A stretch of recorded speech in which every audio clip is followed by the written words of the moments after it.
আমরা ফাঁসি চাই এই সমস্ত, যাতে দেশে আর কোনো নজিরবিহীন ঘটনা না ঘটে, যাতে পুলিশ যাতে এই ধরনের কোনো পাওয়ারফুল না হয়। আর যে অস্ত্রটা দিয়ে আমার মিরাজের বুকটা ঝাঁঝরা করে দিয়েছিল, সাধারণত আমাদের বাংলাদেশের এই রাইফেল নাই, গুলি নাই, এগুলো বিদেশি রাইফেল।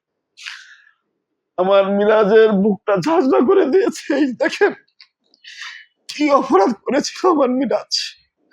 আমার মিরাজের বুকটা ঝাঁঝরা করে দিয়েছে এই মাফিয়া হাসিনার পুলিশ। তাই আমি সরকারের কাছে, দেশের জনগণের কাছে, মিডিয়া, সংবাদপত্র কর্মীরা যারাই আছে, সবার কাছে আমার বিচার, আমার মিরাজের হত্যার যাতে আমি বিচারটা পাই, সুষ্ঠু বিচারটা পাই।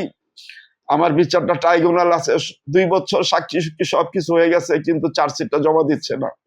আপনারা রাষ্ট্রের কাছে উঠায় ধরবেন, যারা আইনের ভিত্তিতে আছে তাদের কাছে উঠায় ধরবেন, মিরাজ হত্যার বিচারটা কেন চার্জশিট জমা দিতে হচ্ছে না।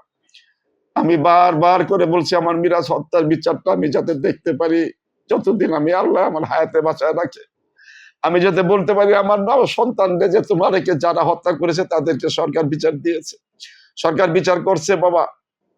তাই আমি আবারও দেশবাসীর কাছে বলতে চাই, আমার মিরাজের হত্যার যাতে আমি বিচারটা পাই।